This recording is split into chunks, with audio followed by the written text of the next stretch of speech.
உன்னை கூட்டிட்டு போனானா? இல்ல அத்தை, எனக்கே தெரியாது. சர்ப்ரைஸா வாங்கிட்டு வந்தாரு. சான்ஸே இல்ல. நீ கொலுசு சத்தம் சூப்பரா இருக்கு. அப்படியா கார்த்தி? ஆமா, அதுவும் சத்தம் கூட இல்லாம ஏதோ மியூசிக் மாதிரி இருக்கா. நீ அண்ணியோட கால்ல போடுறதுக்காக அண்ணன் எவ்வளவு விலை கொடுத்து வாங்கியிருக்கான் பாருங்களேன். இன்னும் என்னெல்லாம் பண்ண போறானோ.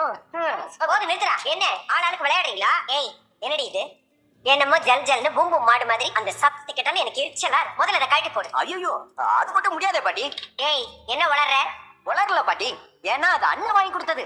அண்ணி அதை கழட்டினா அவ சும்மா விட மாட்டான். ஏன் அதை போட்டா என்ன தப்பு இருக்குன்னு நம்ம பதிலே சொல்ல முடியாத அளவு. இதெல்லாம் என்ன ஜென்மம் உள்ள. விடுமா, அவங்க அப்படிதான் சொல்லுவாங்க. ஆனா என்னால சொல்ல முடியாதத கார்த்தியே சொல்லிட்டான். நீ இதை கழட்ட வேண்டாமா, போட்டுக்கோ. இதுக்காகலாம் நீ கலங்காத. என்ன, நான் அதை பத்தி யோசிக்கவே இல்ல அத்தை. அப்புறம் எதுக்கு கலங்குற? எல்லாம் வெண்ணிலாவை பத்தி தான். அவளுக்கு என்ன? இல்ல, வெண்ணிலாவுக்கு சக்தி பொருத்தமா இருப்பாருன்னு தானே கார்த்தியும் நீங்களும் நானும் சேர்ந்து அவளுக்கு கல்யாணம் பண்ணி வைக்க ஆசைப்பட்டோம். சக்தியும் அவன் மேல ரொம்ப ஆசையா இருக்காரு. ஆனா இவளுக்கு அவரை சுத்தமா பிடிக்கவே இல்லை. கல்யாணத்தை பத்தி பேசினாலே டென்ஷன் ஆகுறா. நல்ல சம்பந்தம் இவ பிடிவாதத்தால அப்படியே நின்று போயிடுச்சு. ஏன் தான் இவ இப்படி இருக்கானே எனக்கு புரியல. என் மனசே சரியில்லை அத்தை. அதான் கோயிலுக்கு போய் இவ கல்யாணம் நல்லபடியா முடியணும்னு வேண்டிக்கலான்னு இருக்கேன். என் ஃப்ரெண்டு வெண்ணிலாவுக்கு சீக்கிரமே கல்யாணம் நடக்கணும். என்னால முடிஞ்ச வரைக்கும் நான் முயற்சி பண்ணி பார்த்துட்டேன். அவ பிடிவாதமா அதுக்கு தடை போட்டுட்டே இருக்கா. நீதான் அவ மனசை மாத்தணும். அவளை கல்யாணத்துக்கு சம்மதிக்க வைக்கணும். கோயிலை சுத்தி 3 தடவை நான் உன்னை வேண்டிக்கிட்டு அடி பிரதட்சணம் பண்றேன்.